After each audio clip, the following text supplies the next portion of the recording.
السلام علیکم ورحمۃ اللہ وبرکاتہ۔ الحمد للہ وکفا وسلام علی عبادہ الذین اصطفیٰ۔ اشہد ان لا الہ الا اللہ وحدہ لا شریک لہ واشہد ان محمدا عبدہ ورسولہ صلی اللہ علیہ وآلہ وسلم۔ اللہم صلی علی محمد وعلی آل محمد کما صلیت علی ابراہیم وعلی آل ابراہیم انک حمید مجید۔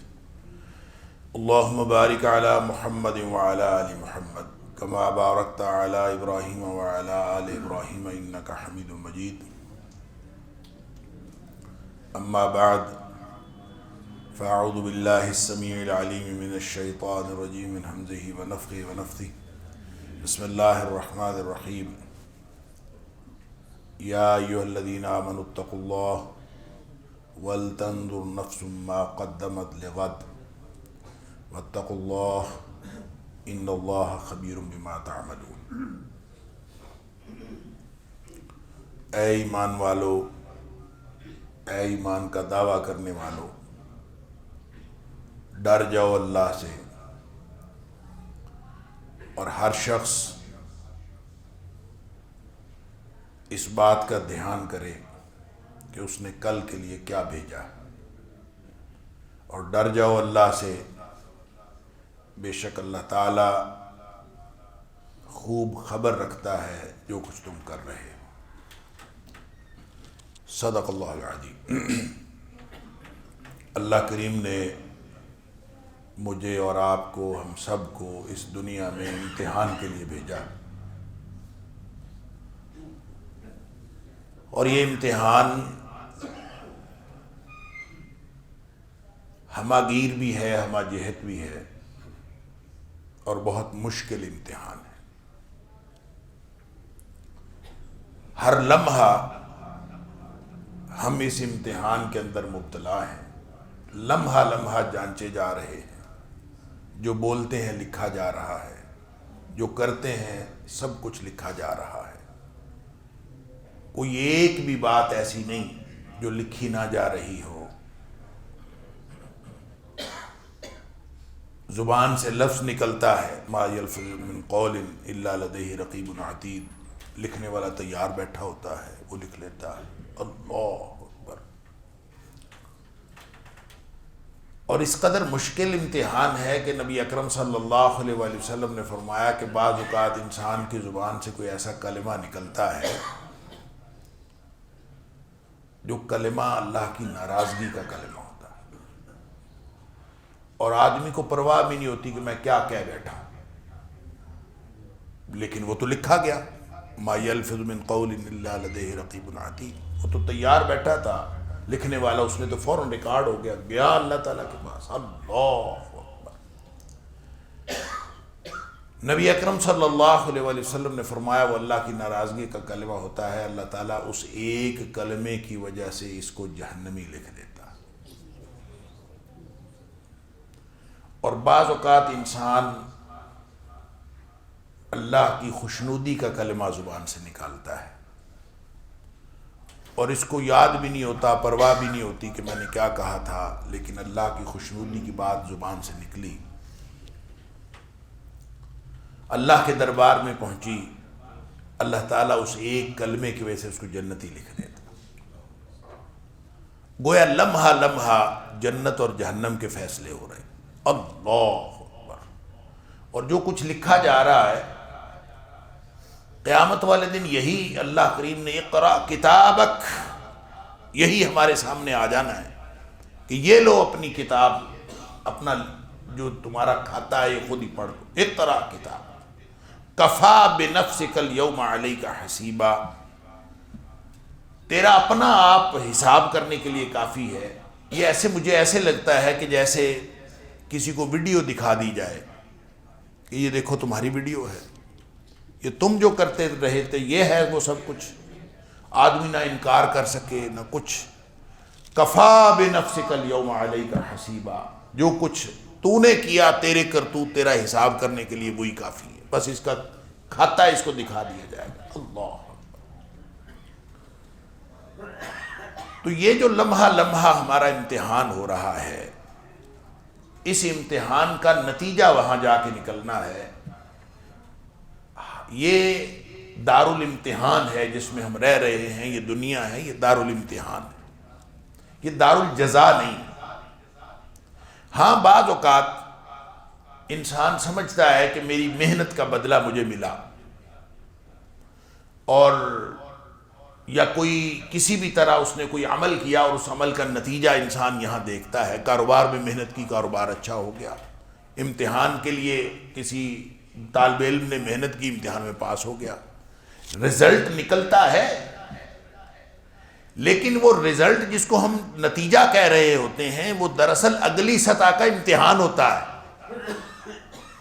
ایسا نہیں ہوتا کہ وہ بس امتحان ختم ہو گیا۔ امتحان ختم آخرت میں جا کے ہونا ہے، وہ دارالجزا ہے، یہ دارالامتحان ہے۔ لہذا دارالامتحان میں جو کچھ بھی کیا جا رہا، ہر لمحہ انسان جو کچھ کیا کر رہا ہے وہ امتحان ہے۔ بس 3 قسم کے لوگ ہیں جن کا امتحان نہیں ہو رہا۔ اللہ اکبر۔ نبی اکرم صلی اللہ علیہ وسلم نے فرمایا رفع الاقلام عن 3، 3 قسم کے لوگ ہیں جن کے بارے میں کچھ نہیں لکھا جاتا، قلم اٹھا لیے جاتے ہیں۔ اس میں سے ایک چھوٹا بچہ ہے جو بے سمجھ ہے، اس کو کسی بات کی سمجھ نہیں، اس کا امتحان نہیں ہو رہا۔ دوسرا نائم، سونے والا ہے، جو سویا ہوا ہے، سویا مویا ایک برابر، اس کو پتہ ہی نہیں ہے میں کیا کہہ رہا ہوں، اس کا بھی امتحان نہیں ہو رہا۔ اور تیسرا مجنون، جس کا دماغ چل گیا ہے اور اس کو سمجھ نہیں آ رہی کہ میں نے کیا کرنا ہے کیا نہیں، اس کا امتحان نہیں ہو رہا۔ باقی ہر شخص کا امتحان ہو رہا ہے، اور ہر لمحہ امتحان ہو رہا ہے، اور ہر لمحہ یا ہم جنت کے قریب ہو رہے ہیں یا ہم جہنم کے قریب ہو رہے ہیں۔ اللہ اکبر۔ یعنی یہ ایسا ہو نہیں سکتا کہ دنیا میں کوئی انسان کسی بھی طرح کا کوئی عمل کرے تو وہ یہ کہے کہ اس کا جنت جہنم کے ساتھ کیا تعلق۔ لوگ یہ کہتے سنے جاتے ہیں کہ وہ کہتے ہیں کہ اس بات کا جنت جہنم کے ساتھ کیا تعلق۔ بھئی اللہ نے گھر ہی 2 بنائے ہیں، کوئی تیسرا گھر تو ہے نہیں، اور کوئی یہ دنیا اللہ نے فضول نہیں بنائی، ہماری زندگیاں اللہ نے فضول نہیں بنائی۔ تو ہر وہ عمل جو جنت میں لے جانے والا نہیں ہے، وہ لازماً جہنم میں لے جانے والا ہے۔ یا تو ہر عمل کے نتیجے میں جنت ہے، یا پھر ہر عمل کے نتیجے میں جہنم ہے، کوئی تیسرا گھر تو ہے نہیں۔ اللہ، وہ جو کچھ ہم یہاں کر رہے ہیں نتیجہ آخرت میں نکلے گا، یہاں نتیجہ نہیں نکلتا۔ البتہ بعض اوقات جب ٹرانزیشن اس کی ہو رہی ہوتی ہے، جب یہ انسان اس دنیا سے دارالامتحان سے دارالجزا کی طرف منتقل ہو رہا ہوتا ہے، اللہ، وہ جو درمیانی پیریڈ ہے، کیسے منتقل ہوتا ہے؟ موت کے ذریعے۔ ہم کہتے ہیں انتقال ہو گیا، یہ یہاں سے وہاں چلا گیا، پہلے یہاں رہتا تھا اب وہاں چلا گیا، وہاں رہنا شروع ہو گیا۔ موت کو سمجھے ہیں غافل، اختتام زندگی ہے یہ شام زندگی، صبح دوام زندگی۔ اللہ، وہ جو ٹرانزیشن ہے، جو یہاں سے وہاں جانا ہے، ابھی اسی دنیا میں دارالامتحان میں موجود ہے۔ نبی اکرم صلی اللہ علیہ وسلم نے فرمایا جب اس کے جانے کا وقت آتا ہے تو ملک الموت جو ہے وہ اپنی ٹیم لے کے جو مومن ہے اس کے لیے جنت سے کفن لے کے آتے ہیں۔ لمبی حدیث ہے، نبی پاک صلی اللہ علیہ وسلم برا بن عازب رضی اللہ تعالیٰ عنہ فرماتے ہیں کہ ایک جنازے میں ہم شریک تھے اور قبر بننے میں ابھی دیر تھی، ہم لوگ انتظار کر رہے تھے، زمین پہ بیٹھے تھے، نبی پاک صلی اللہ علیہ وسلم بھی زمین پہ ایسے جیسے آدمی کچھ سوچ رہا ہوتا ہے، چھڑی ایک ہاتھ میں پکڑی ہوئی تھی اور ایسے لکیریں لگا رہے ہیں جیسے کچھ سوچ رہا ہے۔ سوچتے سوچتے پھر نبی پاک صلی اللہ علیہ وسلم یہ بات ارشاد فرمائی کہ جب انسان یہاں سے جا رہا ہوتا ہے، اللہ اکبر، مومن جا رہا ہو، ابھی اسی دنیا میں ہے اور امتحان کا اینڈ ہو گیا، امتحان مکمل ہو گیا۔ نبی کریم صلی اللہ علیہ وسلم فرمایا جب مومن کی جان نکلتی ہے تو جو فرشتہ ہے وہ ساتھ اپنی ٹیم کے جنت سے کفن لے کے آتا ہے۔ اللہ، ڈیوٹیاں لگ جاتی ہیں، خوشبودار کفن ہوتا ہے۔ اللہ، وہ آ کے اس کے کان کے پاس بیٹھتا ہے اور کان کے پاس بیٹھ کر اس کے کان میں کہتا ہے ایتھا النفس الطیبہ، اے پاکیزہ روح، اخرجی الی مغفرۃ من اللہ ورضوان، نکلو باہر، اللہ کی مغفرت اور اللہ تعالیٰ کی خوشنودی تیرا انتظار کر رہی۔ اللہ اکبر۔ اس دنیا میں ابھی پڑا ہوا ہو اور اس کو کان میں خبر یہ ملے کہ میرے اللہ کی طرف سے مغفرت اور رضوان، خوشنودی میرا انتظار کر رہی ہے، تو پھر انسان نے انتظار کس بات کا کرنا ہے؟ پھر کیا ہوگا؟ اللہ اکبر۔ نبی پاک صلی اللہ علیہ وسلم نے فرمایا اس کی روح پھر فوراً نکلتی ہے، بھاگ کے نکلتی ہے، فَتَخْرُجُ تَسِيلُ، یوں ایک بہاؤ کی صورت میں فوراً نکل جاتی ہے۔ اللہ اکبر۔ کما تخرج القطرۃ من فی السقاء، جس طرح مشک پانی کی بھری ہوئی ہو اور اس کا بند کھول دیا جائے اور اس کا پانی فوراً نکل جاتا ہے، فرمایا اس طرح اس کی روح جو ہے فوراً نکل جاتی ہے۔ وہ آگے بیٹھے ہوتے ہیں تیار، اور وہ خوشبودار کفن کے اندر اس کو لپیٹ لیتے ہیں، لمبی حدیث ہے، اس کو لے کے جاتے ہیں، ہر طرف خوشبو پھیل جاتی ہے، ساری مخلوقات پوچھتی ہیں یہ کون ہے خوشبودار روح والا شخص، یہ کون ہے، کس کی روح ہے؟ اللہ اکبر۔ اور دوسرا شخص ہے کافر اور منافق۔ اللہ، نبی کریم صلی اللہ علیہ وسلم نے فرمایا کہ جب اس کی روح نکلتی ہے تو جہنم سے بدبودار کفن لے کے ملک الموت آتا ہے، اور 7 فرشتے ہوتے ہیں، ڈیوٹی لگ جاتی ہے۔ اللہ اکبر۔ اور ڈیوٹی لگ کے وہ سب اپنی اپنی جگہ پہ بیٹھ جاتے ہیں، اور ملک الموت اس کے کان میں آ کے کہتا ہے ایتھا النفس الخبیثہ، اے ناپاک روح، اخرجی الی سخط من اللہ وغضب، باہر نکلو، اللہ کی ناراضگی اور اللہ کا غصہ تیرا انتظار کر رہا۔ اخرجی الی سخط من اللہ وغضب۔ اللہ تعالیٰ معاف فرمائے، اللہ تعالیٰ ہم سب کو ایمان والی موت نصیب فرمائے۔ جس کو اس دنیا میں پڑے ہوئے یہ سمجھ آ جائے، یہ سندیسہ مل جائے کہ اب مجھے جانا ہے، اور جانا کہاں ہے، اللہ میرا ناراض ہو گیا اور اللہ کا غصہ میرا انتظار کر، پھر وہ کیسے نکلے گا؟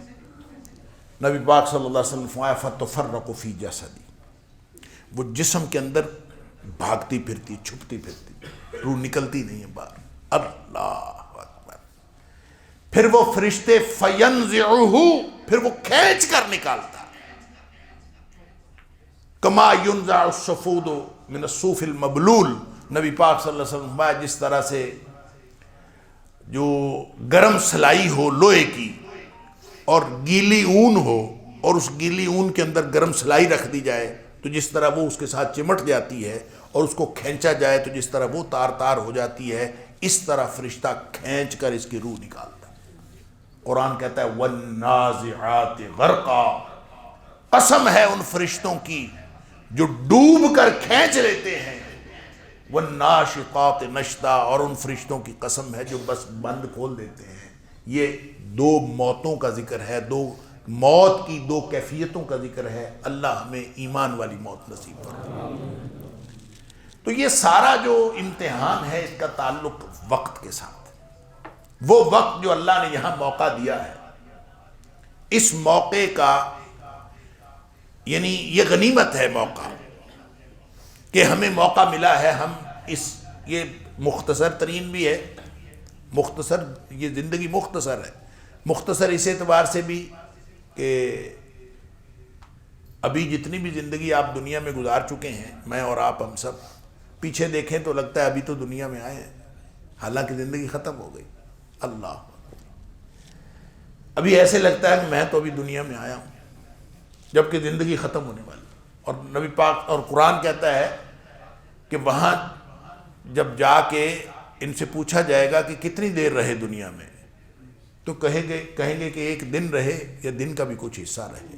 اللہ اکبر، اتنی مختصر، اور پھر کمپیریٹیولی بھی مختصر ہے، موازنے کے اعتبار سے بھی اس طرح مختصر ہے کہ زندگی جو ہے وہ یہ صرف یہ دنیاوی زندگی نہیں ہے، دنیا کی زندگی ایک مرحلہ ہے۔ انسان کو جب اللہ نے پیدا کیا نا، فرمایا الذی خلق الموت والحیات لیبلوکم ایکم احسن عملا، وہ ذات جس نے موت کو اور زندگی کو پیدا کیا۔ یہ نہیں فرمایا کہ جس نے زندگی اور موت کو پیدا کیا، موت پہلے ہے، زندگی بعد میں ہے، پہلے موت ہے۔ الذی خلق الموت والحیات لیبلوکم ایکم احسن عملا، تمہارے امتحان کرنے کے لیے تمہیں پیدا کیا ہے موت اور زندگی کو۔ اس کا مطلب ہے انسان کی پہلے موت ہے پھر زندگی ہے۔ ہم جس نظام زندگی کو جانتے ہیں وہاں زندگی پہلے ہے موت بعد میں ہے۔ کہتے ہیں ہوگا تو مرے گا نا، پہلے زندگی ملے گی پھر موت ملے گی۔ اللہ فرماتا ہے پہلے موت ہے بعد میں زندگی ہے۔ اس کو پھر جب قرآن میں ہم دیکھتے ہیں اور نبی پاک صلی اللہ علیہ وسلم کے فرامین میں دیکھتے ہیں تو ہمیں یہ سمجھ آتی ہے کہ اس دنیا میں آنے سے پہلے بھی ایک زندگی تھی، ایک مرحلہ زندگی اس دنیا میں آنے سے پہلے بھی تھا، اور وہ تھا عالم ارواح کی زندگی۔ وہ زندگی جہاں الستو بربکم کا وعدہ لیا تھا اللہ نے، اور وہ زندگی جہاں نبی پاک صلی اللہ علیہ وسلم نے فرمایا روحیں آپس میں ملی تھیں، آپس میں جس روح کا وہاں تعلق بن گیا اس دنیا میں آ کے بھی ان کا آپس میں تعلق بنا۔ اللہ اکبر، وہ عالم ارواح کی زندگی تھی، کیونکہ وعدہ لیا نا اللہ نے ہم سے، الستو بربکم کا وعدہ لیا تھا۔ اور جو وعدہ ہوتا ہے وہ بقائمی ہوش و حواس ہوتا ہے، یعنی ارادہ نہیں ہے، وعدہ ہے۔ اور وعدے کا مطلب ہوتا ہے کہ جو بقائمی ہوش و حواس ہو وہ وعدہ ہوتا ہے۔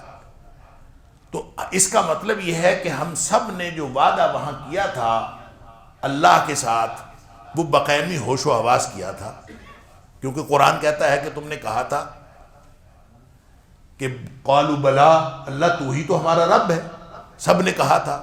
تو کس کس کو یاد ہے کہ کہا تھا؟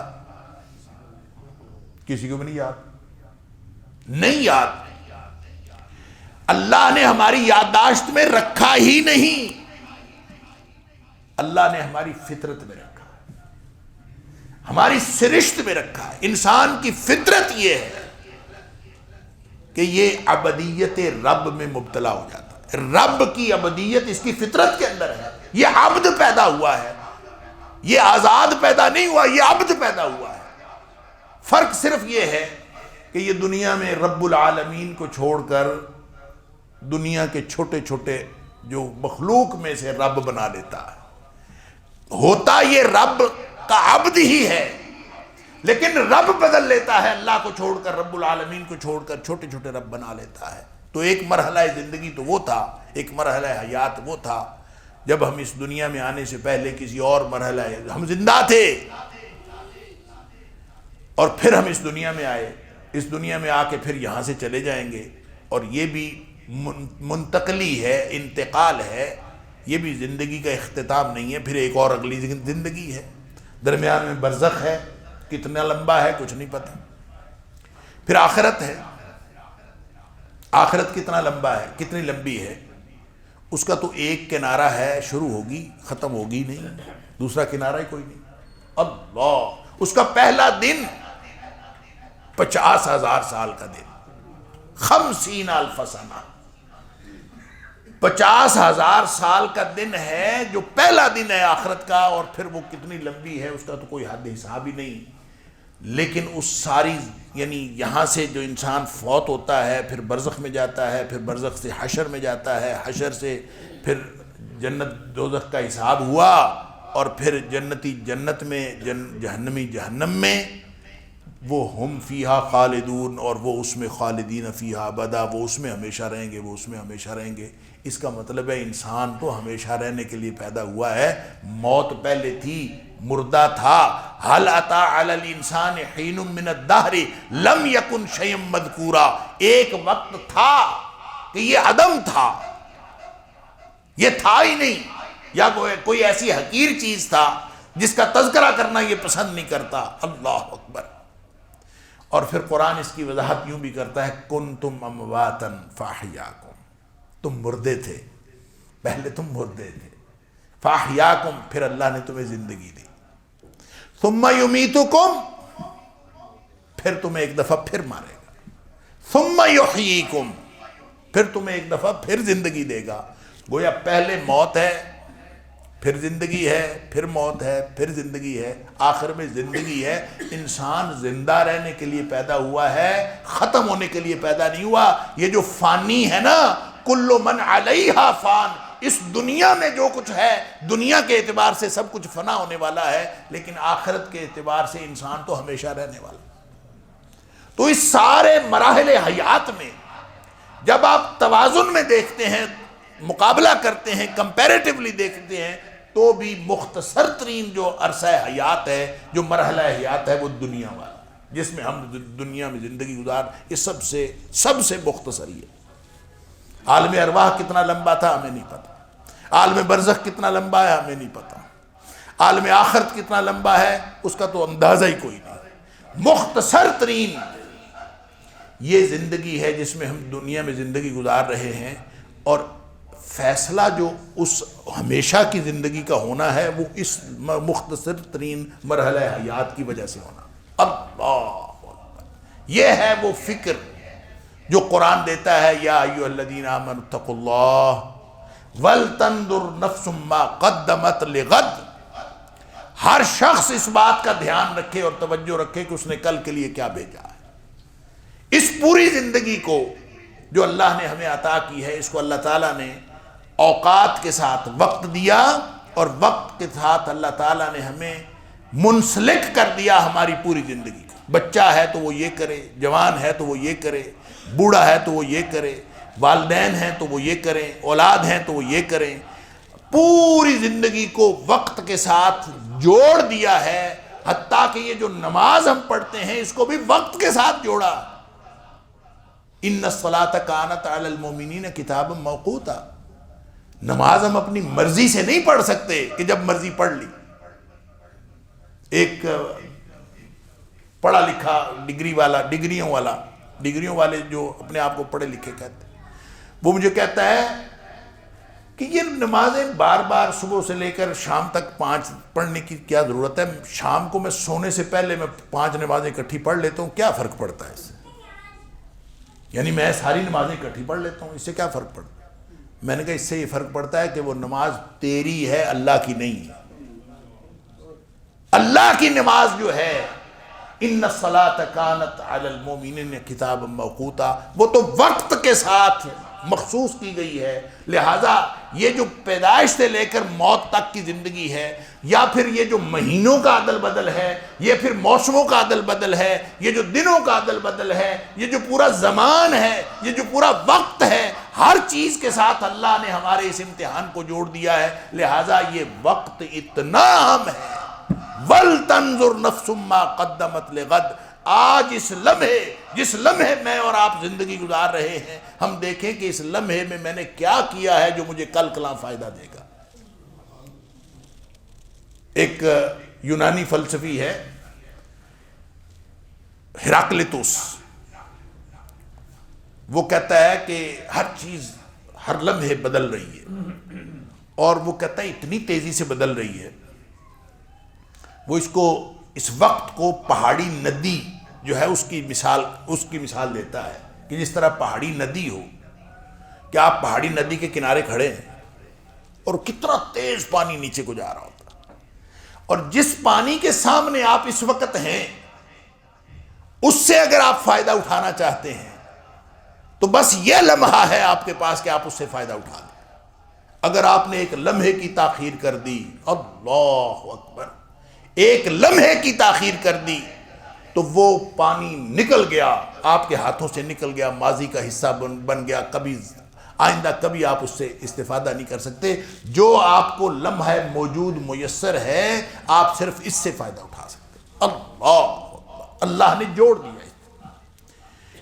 قیامت والے دن جو لوگ بہانہ کریں گے کہ اللہ واپس بھیج دے، پھر جا کے نیک عمل کریں گے، مدد مانگیں گے، اللہ واپس بھیج دے۔ اللہ قرآن میں کہتا ہے اولم نعمرکم،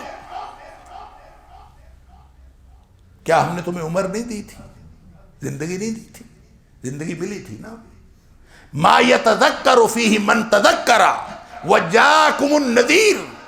ہم نے عمر بھی دی تھی، موقع بھی دیا تھا، نصیحت حاصل کرنے کی صلاحیت بھی عطا کی تھی. وجاکم النذیر، ڈرانے والا بھی بھیجا تھا، پوری حجت تمام کی تھی. وہ موقع تھا کہ اس وقت تم ڈر جاتے.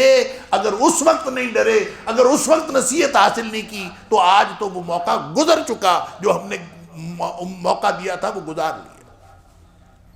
اس لمحے یعنی اندازہ کیجئے کتنی سچی اور کتنی شاندار کتاب ہے کہ وہ کام، وہ بہانہ، وہ پریشانی جو کل کلا آنی ہے، اس پریشانی کا تذکرہ ابھی کر کے بتا رہا ہے کہ تم بچ جاؤ اس پریشانی سے، اور اس زندگی کے جو لمحات میسر ہیں اس پر عمل کر لو. اللہ اکبر. اور اگر کوئی شخص نہیں عمل کرنا چاہتا، زندگی اگر اس نے طے کر لیا ہے کہ وہ جو ہمیشہ کی زندگی ہے، یا ملینز ٹریلینز والی کتنی لمبی زندگی ہے، ہمیشہ کی زندگی، اگر اس نے طے کر لیا ہے کہ وہ جیسے مرضی گزرے، مجھے بس یہ زندگی ٹھیک چاہیے اور آخرت میری تباہ ہوتی ہے تو ہو جائے، جس نے یہ طے کر لیا ہے اس کو نہ قرآن پوچھتا ہے، یا نہ نبی پاک صلی اللہ علیہ وسلم پوچھتے ہیں، نہ ہم پوچھتے ہیں، اس کو کوئی نہیں پوچھتا. جس نے طے کر لیا ہے وہ جائے جہنم میں. جس نے جہنم میں جانے کا فیصلہ کر لیا، اس کے ساتھ کسی کو کوئی تعارض نہیں. لیکن جس نے جنت میں جانا ہے، اس کے لیے لمحہ موجود بڑا اہم ہے. ہر لمحہ بڑا اہم ہے. لمحہ لمحہ اگر اس نے اپنے آپ کو اس طرح سے، جس طرح اللہ اور اس کے رسول صلی اللہ علیہ وسلم نے زندگی گزارنے کا حکم فرمایا ہے، اگر اس طرح سے نہ گزاری، تو یہ لمحات اتنے قیمتی ہیں، اتنے اہم ہیں. ہم بات نماز کی کر رہے تھے. آپ روزے کو دیکھ لیں کہ رمضان آتا ہے. ویسے تو روزہ آپ کی مرضی ہے، آپ جب مرضی رکھ لیں. سوموار کو رکھیں، جمعرات کو رکھیں، ہمیشہ رکھیں، داؤدی روزہ رکھیں، جب مرضی رکھ لیں. کسی شخص نے روزہ رکھنا ہو تو اللہ تعالیٰ نے نفلی روزے کا بھی بڑا اجر رکھا. نبی اکرم صلی اللہ علیہ وسلم نے فرمایا ایک روزہ اگر کوئی شخص اللہ کے لیے رکھتا ہے نا تو وہ 70 سال کی مسافت کے برابر جہنم سے دور ہو جاتا ہے. جب مرضی رکھیں. لیکن ایک روزہ وہ ہے جو رمضان کے ساتھ، وہ جو وقت کے ساتھ، اس کے لیے ایک خاص وقت ہے کہ یہ رمضان آ گیا. فمن شاہد منکم الشہر فلیصم. اب جس نے تم میں سے اس مہینے کو پا لیا وہ روزہ رکھے. اب وہ جو موقع، خاص موقع ہے، وہ خاص وقت کے لیے ہے. اگر وہ موقع ضائع ہو گیا تو وہ بھلا کتنا قیمتی موقع ہے. یعنی یہ اللہ تعالیٰ نے وقت کے ساتھ، لمحات کے ساتھ ہمارے امتحان کو جوڑا ہے. وہ کتنا قیمتی ہے. نبی اکرم صلی اللہ علیہ وسلم فرماتے ہیں جس نے ایک روزہ جان بوجھ کے چھوڑ دیا، ایک روزہ جان بوجھ کے چھوڑ دیا، چلے خیر ہے میں پھر بعد میں رکھ لوں گا. اللہ اکبر. نبی کریم من غیر رخصت ولا مرض، نہ تو اس کو کوئی بیماری ہے، نہ اس کو کوئی عذر ہے، اس کو کوئی رخصت نہیں، ویسے چھوڑ دیا اس نے، چلے خیر ہے میں بعد میں رکھ لوں.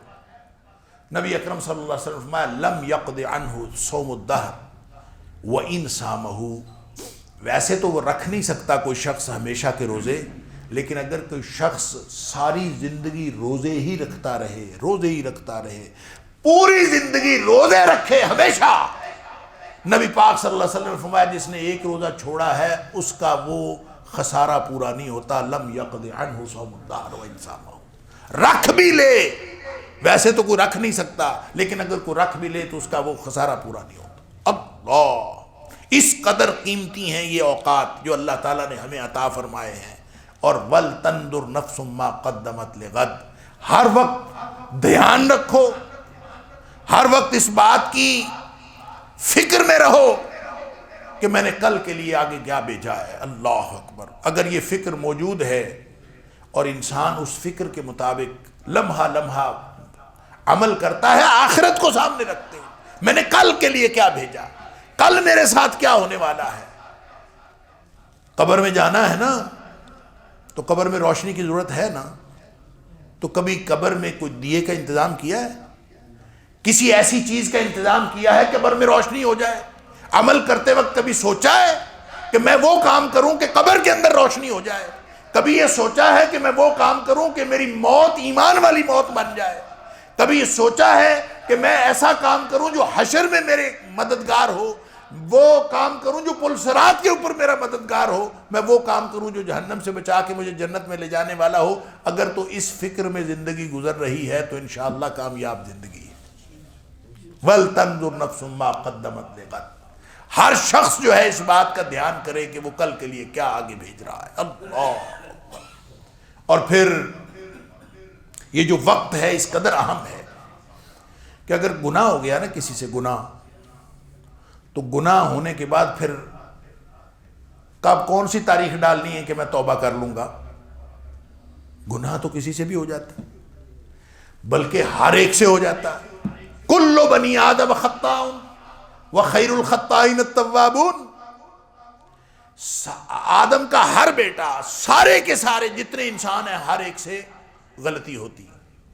وخیر الخطائین التوابون، بہترین خطا کار وہ ہیں جو فوراً توبہ کر لیتے ہیں۔ توبہ کب کرنی ہے؟ کتنی دیر لگانی ہے اس میں؟ توبہ کا وقت کون سا ہے؟ توبہ کا وقت یہ ہے، اللہ اکبر، جب گناہ سرزد ہوا ہے اور جب یہ احساس ہو کہ مجھ سے گناہ ہو گیا، جب یہ خیال آئے کہ مجھ سے غلطی ہو گئی ہے، وہ وقت توبہ کا وقت ہے، وہ لمحہ توبہ کا لمحہ ہے۔ اگر ایک لمحہ تاخیر کر دی، قرآن کہتا ہے جو کرتا جاتا ہے گناہ، کرتا جاتا ہے گناہ اور موت کا انتظار کرتا ہے کہ موت آئے گی تو میں توبہ کر لوں گا، اس کی توبہ قبول ہی نہیں ہے۔ توبہ اس کی قبول ہے یتوبون من قریب، جو فوراً توبہ کرتے ہیں۔ تو توبہ کرنے کا موقع کون سا ہے؟ توبہ کرنے کا ٹائم کون سا ہے؟ رمضان کا مہینہ، رمضان آئے گا تو میں کر لوں گا، یا میں عمرے پہ جاؤں گا تو میں کر لوں گا، یا میں فلاں موقع ہوگا تو پھر میں اس کے بعد کر لوں گا۔ اللہ سے اشتام لیا ہوا ہے کہ تب تک زندہ رہنا ہے، ہو سکتا ہے اگلا لمحہ ہماری موت کا لمحہ ہو۔ اللہ اکبر، یہ جو سانس اندر جا رہی ہے اور باہر آ رہی ہے، بس ایک حکم ہونا ہے اللہ کا، تو اندر گئی ہوئی سانس باہر نہیں آنی اور باہر نکلی ہوئی سانس اندر نہیں جانی، فوراً ختم۔ اللہ وَلْتَنْظُرْ نَفْسٌ مَّا قَدَّمَتْ لِغَدٍ، کل کے لیے کیا آگے بھیجا ہے۔ ہر شخص کو اس بات کا احساس اور فکر ہونی چاہیے۔ اگر یہ فکر ہے تو مبارکباد کی بات ہے، اللہ تعالیٰ مبارک کرے کہ یہ فکر موجود ہے، اور یہ انشاءاللہ کامیابی کی فکر ہے۔ نبی اکرم صلی اللہ علیہ وسلم فرمایا ان اللہ تعالی یقبل توبۃ العبد ما لم یغرغر۔ یہ موقع دیا ہوا ہے اللہ نے، جب یہ جان نکلی نا، اور جان نکلتے ہوئے یہاں نرخرے سے آواز نکلنی شروع ہو گئی خرخر کی، اس سے پہلے پہلے توبہ کر لی تو ہو گئی۔ اگر وہ آواز نکلنی شروع ہو گئی تو توبہ کا وقت ختم ہو گیا۔ اللہ وگرنہ توبہ تو فرعون نے بھی کی تھی، ایمان تو اس نے بھی اظہار کیا تھا، اس کا کوئی فائدہ نہیں۔ اللہ ہر چیز کو اس طرح سے اللہ کریم نے، مثال کے طور پر ہم سیڑھیاں چڑھتے ہیں، چڑھائی چڑھتے وقت کیا کہنا ہے؟ اللہ اکبر۔ اور سیڑھیاں یا چڑھائی اترتے وقت کیا کہنا ہے؟ سبحان اللہ۔ یہ کس نے فرمایا؟ نبی اکرم صلی اللہ علیہ وسلم۔ اب کوئی شخص سیڑھیاں چڑھتے وقت آیت الکرسی پڑھ لے اور سیڑھیاں اترتے وقت سورہ فاتحہ پڑھ لے، تو سورہ فاتحہ بہرحال اللہ اکبر سے اور آیت الکرسی بہرحال سبحان اللہ سے وہ زیادہ فضیلت کی بات ہے۔ تو کیا وہ پڑھ لے چڑھائی چڑھتے وقت آیت الکرسی یا سورہ فاتحہ پڑھ لے اور ایک کو چڑھتے وقت ایک کو اترتے وقت پڑھ لے، تو کیا اس کو یہ اجر ملے گا؟ اس لیے کہ جو بات نبی کریم صلی اللہ علیہ وسلم نے چڑھائی کے ساتھ منسوب کر دی ہے اسی کا اجر ملے گا۔ اگر جو اجر اللہ اکبر کہنے کا ہے، سورہ فاتحہ کیا، آیت الکرسی کیا، سورہ بقرہ بھی پڑھ لے، بلکہ پورا قرآن پڑھ لے، وہ ثواب نہیں ہوگا جو ثواب اللہ اکبر کہنے کا ہے، کیوں نبی اکرم صلی اللہ علیہ وسلم نے چڑھائی چڑھتے کے ساتھ اللہ اکبر کو منسلک کر دیا، مخصوص کر دیا؟ لہذا جو حکم نبی پاک صلی اللہ علیہ وسلم دے دیا، جو حکم اللہ نے قرآن میں دے دیا، جو نبی کریم صلی اللہ علیہ وسلم نے دے دیا، جو وقت کے ساتھ مخصوص کر دیا، اس کا اس وقت کے ساتھ ہی کامیابی ہے اسی بات میں۔ اگر ہم اس کو اپنی مرضی سے تبدیل کریں گے تو اس کے اندر کوئی کامیابی نہیں ہے۔ لہٰذا یہ جو اللہ کا حکم ہے وَلْتَنْظُرْ نَفْسٌ مَّا قَدَّمَتْ لِغَدٍ، اس کو سوچ لیجئے، کیا ہم آگے کوئی چیز بھیج رہے ہیں؟ وہ کہتے ہیں کہ ایک صحابی تھے، ان کا وہاں اس دور میں صحابہ کے گھروں کا سامان ہوتا ہی کیا تھا، تو ان کے گھر کا جتنا بھی سامان تھا آہستہ آہستہ کم ہوتا چلا جا رہا تھا۔ تو کسی نے پوچھا کہ حضرت آپ کے گھر کا سامان کدھر جا رہا؟ کہتے ہیں کہ میں نے ایک گھر بنایا ہے، میں وہاں سامان شفٹ کر رہا ہوں، اور جب میرا سارا سامان چلا جائے گا تو پھر میں بھی وہاں چلا جاؤں۔ اللہ اکبر! کبھی ہمیں بھی یہ سوچ آئی؟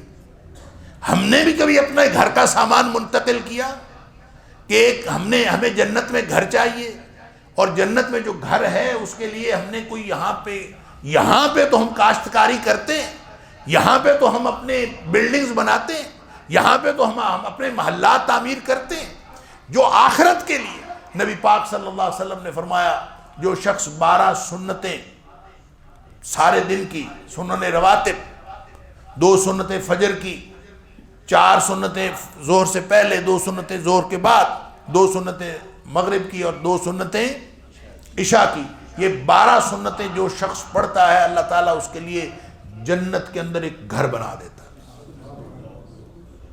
اب جس کو گھر چاہیے، ویسے تو محدثین کرام کا خیال یہی ہے کہ ساری زندگی وہ یہ پڑھتا رہے اور ساری زندگی پڑھے تو اس کا ایک گھر بنے گا، یعنی اس کو پڑھنے کی عادت ہو، پھر وہ ایک گھر بن جائے گا۔ لیکن کیا خیال ہے کہ کوئی شخص اس نیت سے پڑھے کہ یا اللہ میں نے آج 12 پوری کر لی ہیں، میرا ایک گھر جنت میں ہونا چاہیے، تو اللہ کی جنت چھوٹی بھی کوئی نہیں ہے اور اللہ کے ہاں ثواب کی کمی بھی کوئی نہیں ہے۔ جس اللہ نے آخری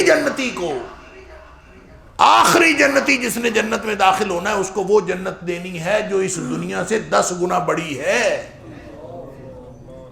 تو اس کے ہاں محلات کی کمی ہے۔ آپ روزانہ 12 سنتیں پڑھیں اور اللہ سے امید رکھیں کہ اللہ میں نے آج 12 پڑھ لی ہیں، آج میرا گھر جنت میں بن جانا چاہیے، تو انشاءاللہ ہر روز سنت کے بدلے جنت کے اندر ایک گھر بنے گا۔ وَلْتَنْظُرْ نَفْسٌ مَّا قَدَّمَتْ لِغَدٍ۔ اللہ! نبی اکرم صلی اللہ علیہ وسلم جب معراج پہ تشریف لے گئے تو حضرت ابراہیم علیہ السلام سے ملاقات ہوئی۔ ابراہیم علیہ السلام بیت المعمور سے ٹیک لگائے بیٹھے تھے۔ بیت المعمور وہ کعبہ ہے، بالکل یہ جو کعبہ ہے جو مکہ مکرمہ میں ہے، اس کعبے کے اوپر سیدھا 7ویں آسمان کے اوپر ایک کعبہ ہے، اس کا نام ہے بیت المعمور۔ جیسے دنیا میں اس کعبے کے گرد ہر وقت طواف جاری ہے، اسی طرح بیت المعمور کے گرد بھی ہر وقت طواف جاری ہے، اور وہاں ظاہر فرشتے طواف کرتے ہیں، یہاں انسان طواف کرتے ہیں، اور نبی اکرم صلی اللہ علیہ وسلم نے فرمایا اتنے فرشتے ہیں کہ ایک وقت میں 70,000 فرشتہ طواف کرتا ہے، اور جو فرشتہ ایک دفعہ طواف کر لیتا ہے اس کی ہمیشہ تک دوبارہ کبھی باری نہیں آتی، قیامت تک کبھی دوبارہ باری نہیں آتی۔ کتنی مخلوق، کتنے فرشتے اللہ کے! اللہ! تو بیت المعمور کے ساتھ ٹیک لگائے حضرت ابراہیم علیہ السلام بیٹھے ہوئے تھے، تو نبی اکرم صلی اللہ علیہ وسلم کے ساتھ ملاقات ہوئی، کچھ گفتگو ہوئی، ایک انہوں نے پیغام دیا۔ سبحان اللہ! نبی پاک صلی اللہ علیہ وسلم سے حضرت ابراہیم علیہ السلام نے کہا کہ اے محمد صلی اللہ علیہ وسلم، جا کے اپنی امت کو میرا سلام کہنا، اقرئ امتی منی السلام، اقرئ امتک منی السلام، اپنی امت کو جا کے میرا سلام کہنا۔ اور ان کو بتانا کہ یہ جو جنت کی زمین ہے نا یہ بڑی زرخیز ہے. سبحان اللہ، بڑی پاکیزہ زمین ہے، بڑی زرخیز ہے، اور اس کے اوپر جتنے پودے لگانے ہیں لگا لیں. اور وہ پودے کیا ہیں؟ جس نے جنت کے اندر کاشتکاری کرنی ہے وہ پودے کیا ہیں؟ یہ پیغام حضرت ابراہیم علیہ السلام نے دیا. فرمایا سبحان اللہ والحمد للہ ولا الہ الا اللہ واللہ اکبر. یہ اگر پڑھیں گے تو جنت کے اندر باغات لگتے جائیں. وَلْتَنْظُرْ نَفْسٌ مَّا قَدَّمَتْ لِغَدٍ. ہر شخص کو اس بات کی فکر ہونی چاہیے. لہذا میرے بھائیوں، میرے بزرگوں، میرے عزیزوں، کوشش ہر وقت یہ ہونی چاہیے کہ میں جو بھی کام کر رہا ہوں، جو بھی جس لمحے مجھ سے جو کام ہو رہا ہے، یہ وہ ہونا چاہیے کہ جب میری میت قبر میں اتاری جا رہی ہوگی اس وقت مجھے جو چیز فائدہ دے گی میں وہ کام کروں. جب میں اللہ کے سامنے کھڑا ہوں گا، جب میں قبر میں موجود ہوں گا، جو چیز مجھے وہاں فائدہ دے گی میں وہ کام کروں. اور جو چیز حشر میں مجھے فائدہ دے گی، جو چیز مجھے آخرت میں فائدہ دے گی، جو مجھے جنت میں لے جائے گی، میں وہ کام کروں. اور جو چیز مجھے جنت میں لے جانے والی نہیں ہے میں وہ کام نہ کروں. پھر اللہ کے اس حکم پر عمل ہوتا ہے وَلْتَنْظُرْ نَفْسٌ مَّا قَدَّمَتْ لِغَدٍ. اللہ تعالیٰ مجھے اور آپ کو یہ فکر، یہ تڑپ عطا فرما دے کہ ہم ان لمحات سے فائدہ اٹھانے والے بن جائیں اور اس امتحان میں کامیاب ہو جائیں. وآخر دعوانا الحمدللہ رب العالمین.